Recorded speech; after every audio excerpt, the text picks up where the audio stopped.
In the chapter part of the review, we're going to take a look at the different type of sampling methods, bias, and then observational studies and experiments. So in our first problem here, we have a student at a large university wants to study the responses that students receive when calling an academic department for information. She plans to randomly select 6 departments and sample all of their students. What kind of sampling method was used in this poll? So each department at the university we can think of as a group. And then if we select 6 of them and sample all of their students, so when we select a group and then sample everyone in that group, that is an example of cluster sampling. Okay. So of this 6 departments she selects, she's going to do an SRS for this. So we want to start at line 116 of our random number table. So here are our departments, and we can number them with 2 digits.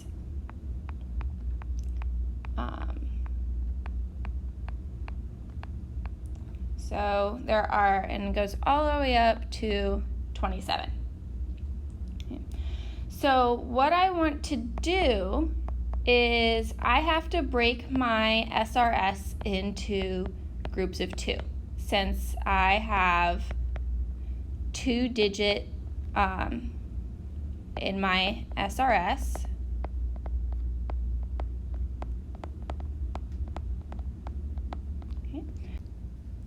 So every 2 digits I'm going to split up, starting with the 14, 45, 90.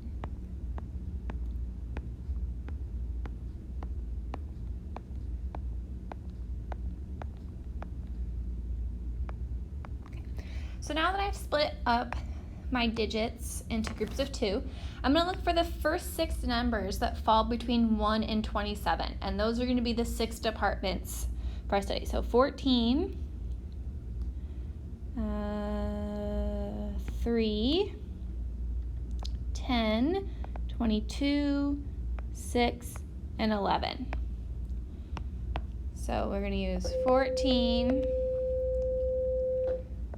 3, 10, 22, 6, and 11. So now I'm going to go through and figure out which departments they are. So 14 is history,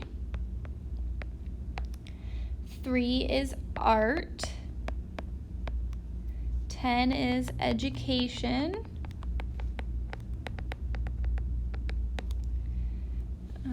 22 is philosophy, 6 is chemistry, and 11 is engineering.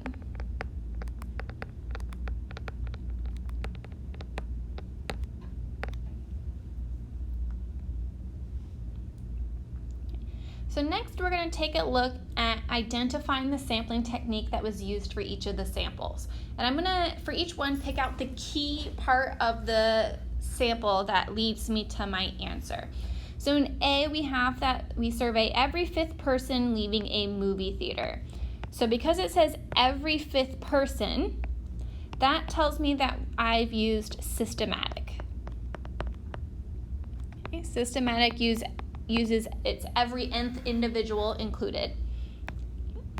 In B, we have that you survey every person who attended the 7 o'clock showing of Avengers Endgame. So each showing of Avengers Endgame, you can think of it as a different group. And because we've selected every person from a specific showing, that's going to be cluster. So cluster, you split your population into groups, and then your sample is every person from a specific group. In C, we are randomly selecting 5 people from each showing of Avengers Endgame. So again, each showing is a different group, but we're selecting a specific number of people from each of those groups, which is stratified. Next, we are surveying your friends who went to see Avengers Endgame. So your friends are convenient to you, so that makes it convenience. And then lastly, each person who sees Avengers Endgame is assigned a number, and you randomly select numbers to determine who is surveyed. So this is the example of simple random. So the one example that wasn't covered here was voluntary response. So if you just asked people as they were leaving the movie theater, that would be an example of voluntary response because they could answer you or they didn't have to. Okay. So number 11, what is the difference between an observational study and an experiment? So in an observational study, okay, we're not imposing anything on the individuals.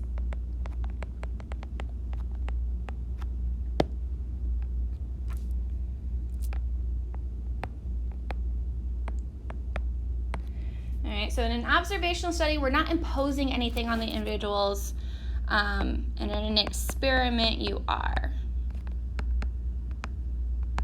So an experiment does. So when we talk about not imposing anything, that doesn't mean that we're not doing anything with them. It's just that we're usually just observing something that they already do. So so from an example was the whether or not from the chapter 4 quiz you sleep under the covers or not. So we assigned people to the group based on what they already did. So we're observing something that they already do. If we had specifically told people, you're going to sleep over the covers, on top of the covers, and you're going to sleep underneath, that's an experiment. You're imposing upon those people something that they may or may not already do. Okay? So in order to test whether a new drug relieves migraines faster, a group of 2,500 adults aged 25 to 40 is selected. They are randomly assigned to 4 groups. Group 1 receives the new drug, Group 2 receives Excedrin, Group 3 receives Motrin, and Group 4 receives a placebo. The adults rate their pain on a 100-point scale before and after taking the medication. Is this an example of an observational study or an experiment? Explain your answer. So this is an experiment because we are assigning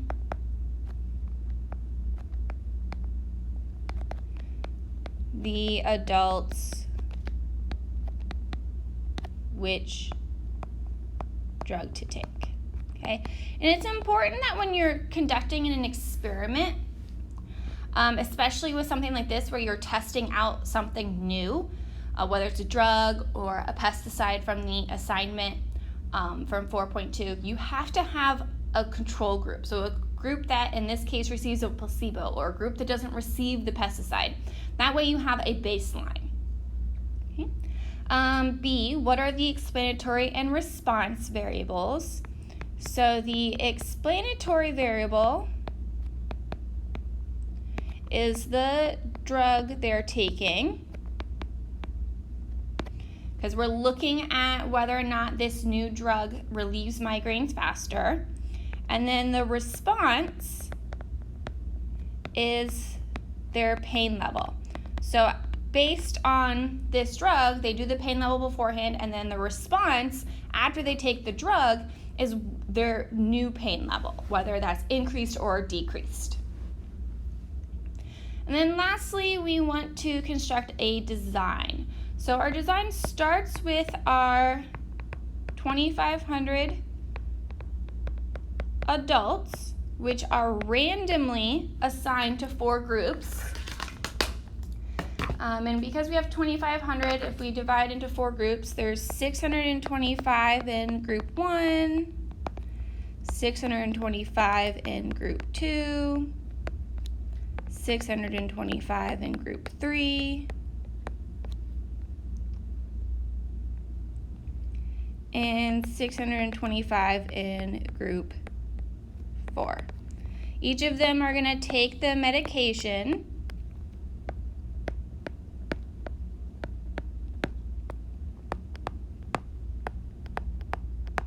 And then we're going to look at their results.